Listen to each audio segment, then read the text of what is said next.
Hi, and welcome to the broadcast of Glue Wednesday. Glue Wednesday, Glue, God's love undoes everything. Not that God's love tears things apart, but it takes things that have been torn apart and helps you put them back together based on your faith and belief. I decided to call this Glue Wednesday because so often Wednesday has the traditional, the cliche name of being hump day. And I believe that hump has the connotation of the need to get over, when in fact Wednesday is the traditional middle of a 7-day week. And it's the day that keeps the weekend and the weekend and the week beginning together. So I call it the glue. And that's why I've created Glue Wednesday in case this is your first time on the broadcast. We're just less than 2 minutes away. Ah, Zet, you got on this time, my favorite. You know it. I love you, Zet. My sister's the first one on this time. We've been trying to figure this out. Even though, again, even if you're watching the broadcast, you don't have to see it live. You know, you can watch the broadcast live, but it is a lot more fun when we're on here live. And I can do my little bit of shout outs and see fam coming in again. There goes Dale. I grew up in 3170 Broadway. He grew up in 3150 Broadway. See, and since we're going to be talking about numbers today, all of that stuff kind of comes in rather nicely. Hey, Erica, good to see you. Oh, wait, is that I think I know you are Erica Barrett. I think. Okay, you have to remind me, and let's work that out. Because, that's one of the other joys that I'm having. I'm close to 5,000 friends on Facebook now, so they're getting ready to cut me off in terms of people becoming friends. They'll turn them into just having to be followers. So there's another number. But I'm happy, and I feel blessed that of my 5,000, I'd say I know 4,000 of them. And then the other 1,000, I may recognize some of the names and not necessarily have met them, but that is one of the joys, again, that I get to celebrate. Hey, She-Love. All right. Good to see you, New York, and staying in the house. Okay. Oh, it's 1 o'clock. Let's get going. All right. Okay. So today, I promised you a lot of numbers because I said, yeah, I'm going to be celebrating the numbers today, but I'll enjoy including a lot of names without whom I may have had the possibility of a different journey. See, first, of course, you have to know that I don't do regret. So I call it the possibility of a different journey because the paths we take in life spell themselves out. Paths. Patience and trusting his spirits. Paths. Paths. Patience and trusting his spirits. You see, there are so many people on our paths, and we really do have to learn to take the bad with the good. Remember love, Love, let ourselves value everyone. Even the retrospective knuckleheads in your life were important barometers of who you were, how you saw yourself, and where you were headed with them in your life. Thank them for the decision and the decisions that they helped you make. And perhaps the ones you helped them make, knucklehead. See, a lot of times we look back and say somebody was a knucklehead and this, that, but in fact, they were who they were. And if the term, depending on who we see ourselves are, impacts the type of relationship that we had with them. So they may not have been knuckleheads. We may not necessarily have been knuckleheads. We had something in common. We had a commonality with this person, and then we either outgrew it or they outgrew it. And it doesn't have to be in either case, either one of us being a quote unquote bad person. You don't know what went on in somebody's life that made them take a different turn. People have a death in their life that changes how they look at things. They have an illness that changes how they look. It could be a mental illness. It could be a physical illness. You just don't know. And sure, when we're in the moment, we may decide that, yeah, they're a knucklehead and all of that kind of stuff. But the truth is, we're all God's children. We like to say it, but sometimes we don't like to live it because it's a tough thing to live. I'm not going to beat you down. I know I've said it about people and I've had it said about me, but the key is, can you not stay in that moment of negativity? Can you find a way to overcome the anger of the moment and go back to LOVE, letting ourselves value everyone? And I always say, I'm not up 365, 24/7, but I'm up more than I'm down. I'm positive more than I'm negative, and I'm going forward more than I'm going backwards. And sometimes we can just reframe because we can control our vocabulary rather than allowing our vocabulary to control us. We can reframe going backwards. So every now and then, I just want you to step back and take a look at your work. And then give yourself a pat on the back. Have you looked at all the good decisions that you made? We focus so much on the bad decisions that we overlook the good decisions. And then we say, God is good all the time, and all the time, God is good. Well, that's the truth. It's not some of the time and a lot of the time, it's all of the time. So, and that's going to come up in my message as well. So I'm going to hold off that point till I get to it, because I want to try to read through all this stuff I prepared for you, because I really was excited about today's message. So again, thank the people in your past for the decisions that they help you make, as well as the ones that you help them make. And today marks the 45th year, 45 years since I took my first run with Joe Sussman and Bernie Lewis. Rest in peace, both of them. But they were my trainers when I was a messenger at the Wall Street Journal. And in the promo, I didn't put it in here, but in the promo, I put a lot of the names of the people who I worked with at the Journal.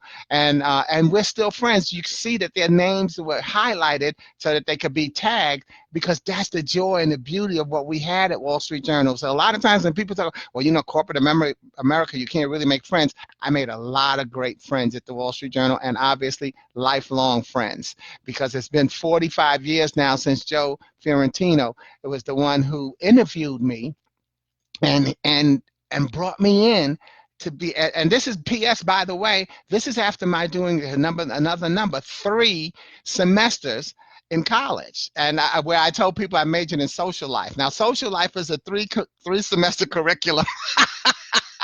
And it's not in the books, but I had to leave college, you know, and back then we called it dropping out, but I just called it, I made a decision to leave college. And so actually, certainly someone could say, oh man, you dropped out from college, you're not going to get a job, blah, blah, blah. But I left college in December of 1974, and in January of 1975, I got a job at the Wall Street Journal. And so I always thank Joe for that. And there was even a promo that we once had in the Journal, said, do you remember who gave you your first break? And I remember said you could send for the posters and frame them. And so I definitely sent for that and framed it. I don't know, I haven't hung it up yet because I'm in my new space, but I always remember that one. I always remember Joe, who I call Joey, when I see that as well. So who can you celebrate? Who gave you your first break? There's a great number for you to keep in mind, because we're going to talk about how we can celebrate people all along the way. So here's some of the numbers. Like I said, I'm going to focus on the 5 and the 25 and the 45 and the 40. Why? Because 5 plus 40 equals 45. And in the Bible, what I did is I looked at a lot of the patterns that they use for numbers to get the message across. A lot of times, you know, let me go with what I had instead of just thinking about it. But here's sometimes, and I'm not a Bible scholar on this, by the way. I say one of my friends, Johnny Worthy, was on here, so he might be able to help me with some of this stuff. But here's some of the spots that the numbers were used in the Bible and how they were used. First of all, like I said, I'm going to focus on number 5. Number 5 is the number for grace. The number 5 is the number for grace. And my acronym for grace, by the way, GRACE, God rewards and creates empathy. That's what grace is. God rewards and creates empathy. So when you are empathetic and you feel for someone else, God rewards you. And it's a hidden reward. It doesn't say, oh, here's $5. Thanks for helping that person out. Or, oh, you just helped to bless somebody. Here's a blessing for you. You never know when your blessing is going to come. But know that you have been a blessing to someone, and someone is being blessed because of you. But here where the number 5 is used in the Bible, it's 5 pieces of silver. That's what a boy between 1 month and 5 years old was valued at. That's in the book of Leviticus. And then 5 years. 5 years was the 5 is the salvation that we have through the 5th person who was created, which is Seth. A lot of times we say Abraham is our father, but Abraham is a descendant of Seth somewhere along the line, and he was the 5th son of Noah. So we are so salvation comes through the 5th person born, Seth. And then 5 is the number of stones that David picked up to fight Goliath. What are you doing to battle your demons? How many stones are you picking up to battle your demons? So David picked up 5 stones to battle Goliath, but guess what? The first stone is what took him down. Remember that. There's another number. And the last number on 5, the wise virgins who brought oil. Remember the story? There's a story about 10 virgins who were there to meet the prince, and 5 of them brought enough oil to burn through the night waiting for him, and there were 5 who didn't bring enough oil, and so they had to run back to town to get some more oil when theirs ran out, and while they were gone, then the prince came. So there were 5 wise virgins who brought oil. But while I'm at the number 5, it sparked something that made me have to go back and highlight another few numbers that I hadn't planned on highlighting. Remember when one of the first things I said about 5 is that it was the pieces, 5 pieces of silver was a boy between 1 month and 5 years old value. I found values that they have, because remember we said love, let ourselves value everyone. I found the value number on several different people in the Bible. So let me go back to one. 3 pieces of silver was a girl between 1 month and 5 years old value. 10 pieces of silver was the value of a girl between 5 and 20 years old. 10 pieces of silver was the value of a woman 60 years old, plus 60 years old, so 60 years or older. 15 pieces of silver was the value of a man 60 years or older. 20 was the pieces of silver that Joseph's brothers sold him for to the Ishmaelite traders. And 20 was also the number of pieces of silver that a boy between 5 and 20 years old was worth. Isn't that something? And then 30 was a slave's worth in silver coins. And it would also end up becoming the number of pieces of silver paid to Judas to betray Jesus. 30 was also the number of pieces of silver that a woman between 20 and 60 years old was worth.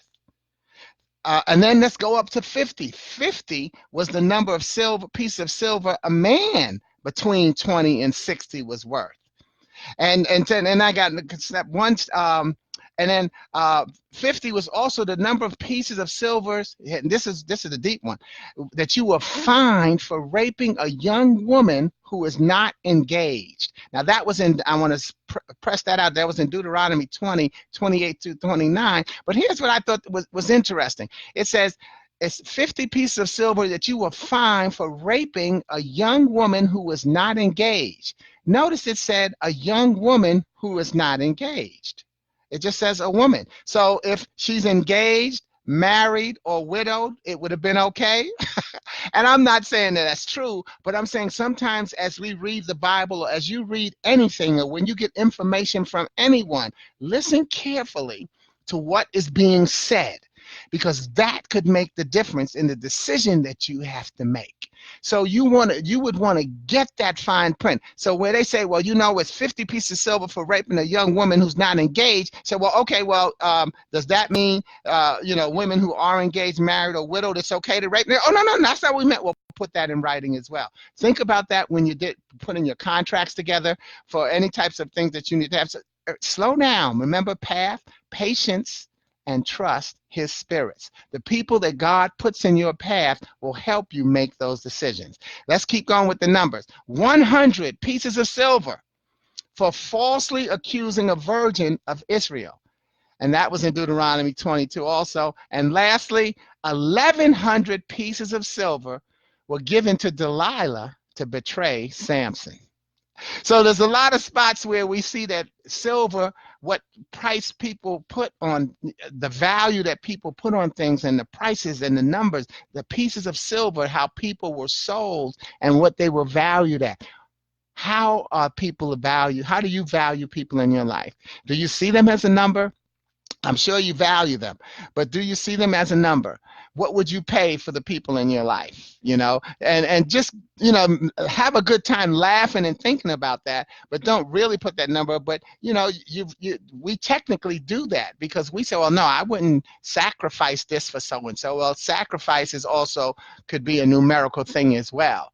Because remember, when people sacrifice, they sacrifice a number of oxen, etc. So, a sacrifice, it can be a financial hardship. So, again, there's numbers. Numbers are everywhere, y'all. Remember, they even had a TV show, I think it was called Numbers, but it was showing how this guy, he solved crimes by using numbers or something like that. I don't remember. I just thought that just came to mind. But numbers are very important. In fact, I went to a graduation last night, and shout out to a wonderful group and program here in Charlotte called Aspire. They have something called a CBA, and that's the Community Business Academy. And one of the taglines when they had 3 testimonies of the 8 young women who graduated. 3 of them gave their testimonies, and all of them said it seemed to be a theme that flowed through their 12 weeks, 10 weeks of class. They said, remember your numbers. Something to that effect, remember your numbers. So that was one of the things that they were teaching them in terms of running their own business, because these were all entrepreneurial ventures. And they really stressed to them, numbers, remember your numbers. And then we had 3 wonderful panelists who and instead of calling them panelists, I call it a synchronized keynote, because each of the 3, we gave them one question that they could answer that would assist both the graduates and the people in the audience. And all of the questions had to do with their finances, had to do with their numbers, had to do with the number one thing, and that was each person. You have to be your number one and know how to use yourself and share yourself as number one. And then the numbers that you bring in around you, the people that you bring in around you, that makes a difference as well. In fact, this, by the way, we had it I'm giving great shout outs to people who I love, man, and I'm learning to love this place called the Pin House, Pin House. And a great story by the owner. I think his name is Richard. I think Morris is his last name. I'm definitely going to patronize the place because I really enjoyed it, and I'm going to patronize. I can't remember the name. There was a wonderful chef we had as one of our synchronized keynotes, and I'm going to type his name in when I do the comments, and his restaurant, because that's someplace else that I'm definitely going to patronize. So you meet a lot of good people. Sometimes it's in the numbers, it's in the networking. Get out of your house, get out and start to meet people and find out who are your people.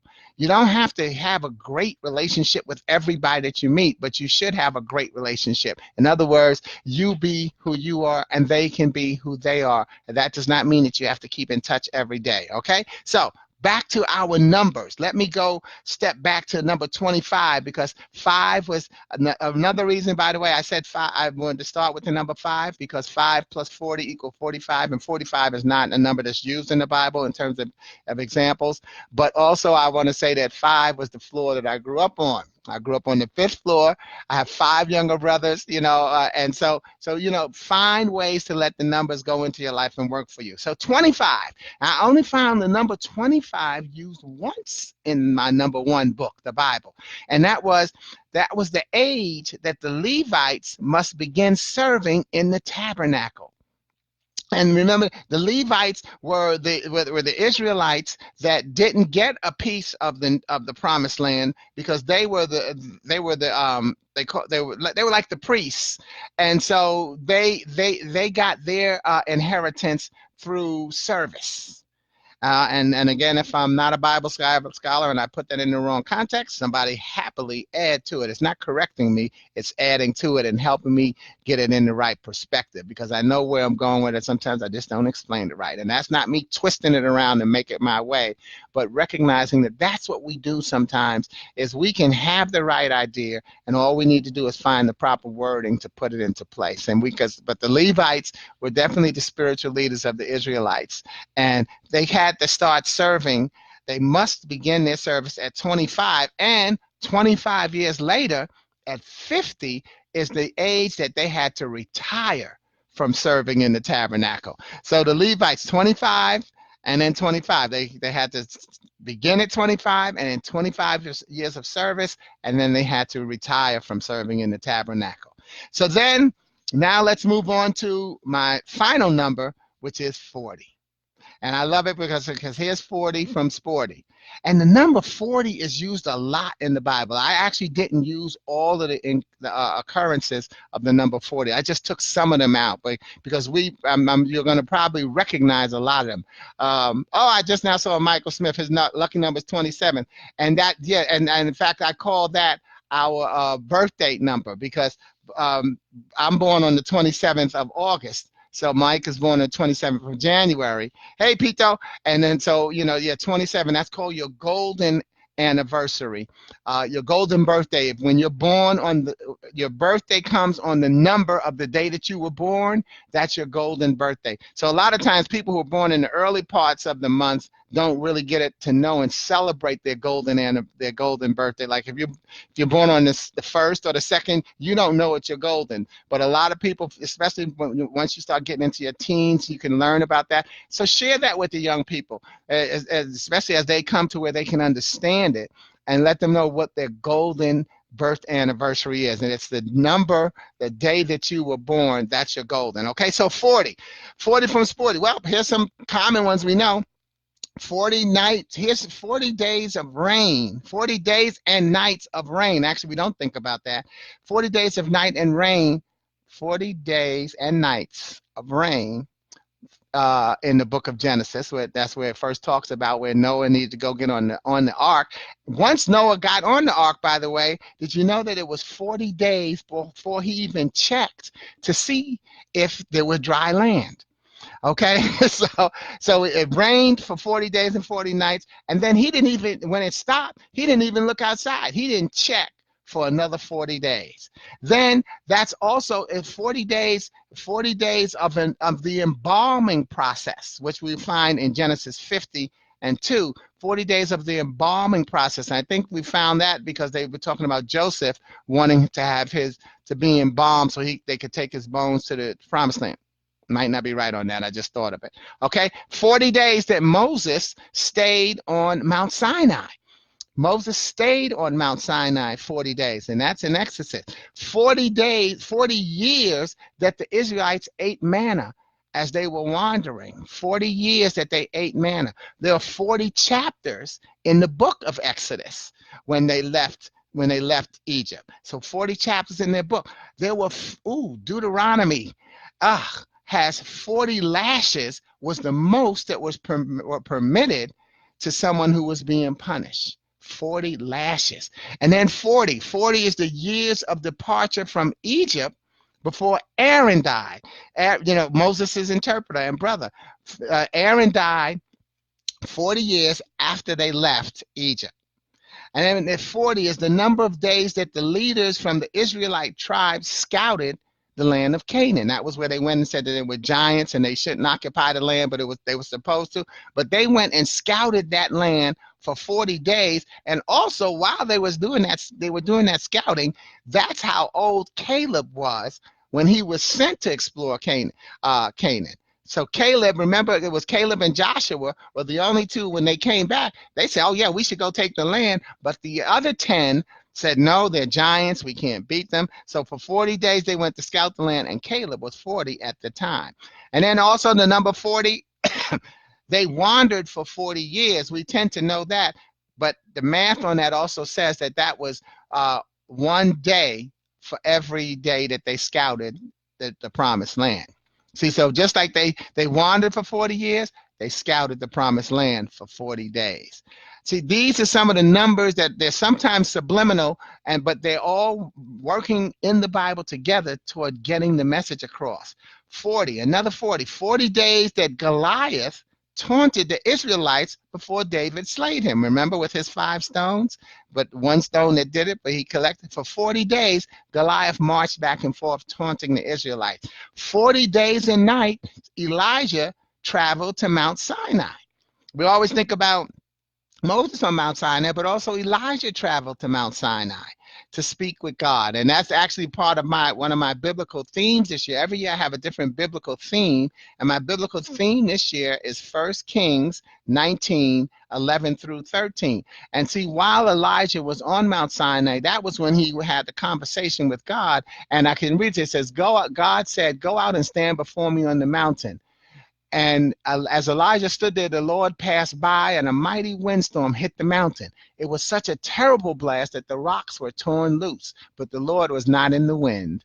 After the wind, there was an earthquake, but the Lord was not in the earthquake. And after the earthquake, there was a fire, but the Lord was not in the fire. And after the fire, there was the sound of a gentle whisper. When Elijah heard it, he wrapped his face in his cloak and went out and stood at the entrance of the cave. And that's my theme this year, because one thing that you see on my business card and everything is that I call myself the master of listening. That's on my on my Twitter handle, and also it's on my card that I help people become better listeners. You can't become a better listener if you only hear the noise. You have to be calm enough to hear the gentle whispers, but just like we talked about that fine print in terms of how many pieces of silver they paid for raping a young woman, an engaged woman. See, so it's the whisper, it's the fine print that comes into your life and can make a difference. Listening is the number one communication skill. That's why you get two ears and one mouth. He who listens the best lasts the longest. So that when you do speak, you can speak quality. So really focus on your listening, and I will continue to try to give you different types of exercises and things to consider that will help you become a better listener. Because one of the young ladies at the graduates last night asked me, well, how do you help people become better listeners? And then so I gave her an example but one of that there was a rampant use of the letter P as we were having our graduation celebration, because the owner of the penthouse, he said that there were 3 P's that he governed. He said passion, perspective, and patience. And so what I started doing is I started listening to everybody giving their speech and their presentation and counted the number of times anybody used a word that began with the letter P. I didn't keep the count to show you here, but the words like power, perspective, perception, promise, people, path, and then once we did that, a lot of people said, "Oh yeah," and even one of the graduates, she said she saw herself as a princess, and so once I listed all of the words that began with the P's, people like, yeah, I did hear that word. Yeah. See, it's the subliminal messages, y'all, that make a difference in our life. This is why you have to become a better listener, because people will slip something in there on you and you get hoodwinked, bamboozled, and you don't know. It's like, well, they didn't say that, and they can prove that yes, they did. Remember, there was a skit on Saturday Night Live. One of the actors, he used to he'd say something, and he said, well, I don't think we should go, you looking stupid, because we think and okay, that joke but there's a lot of subliminal messages that we miss because we're not listening. So let me close out with the 40s, okay? 40 years that Solomon was the king, and like his father David served 40 years as king, and so did Solomon, who was considered to be the wisest king. 40 years, and here's something that I didn't know. 40 years that the Egyptians were scattered into different lands. See, and it's a parallel to the Israelites, but we tend to only hear about the Israelites wandering for 40 years. In the book of Ezekiel 29:12 through 30, it's 12 through 13, it says, I will make Egypt desolate. Its cities will be emptied and desolate for 40 years. At the end of the 40 years, I will bring the Egyptians home again from the nations to which they have been scattered. See, so the Egyptians were scattered 40 years as well. So again, there's some number. And then lastly, on the 40 in the those were all in the Old Testament. In the New Testament, and I like this one because it brings up a good point that I mentioned earlier that I'm going to close out with, and it's in Matthew 4:1 through 2. It says, then Jesus was led out into the wilderness by the Holy Spirit to be tempted by the devil. For 40 days and 40 nights, he ate nothing and became very hungry. Okay, but did you hear what it was said? It said, notice, it said the Holy Spirit led Jesus out to be tempted by the devil. In other words, Satan, again, has no unchecked power then or now in your life. He has to get permission from God to do whatever he does. That's why I say Satan has no power in my life. The bad things that happen, in my life are from God, because he was setting me up for a lesson that I had to learn, whether I learned it in retrospect or in the moment.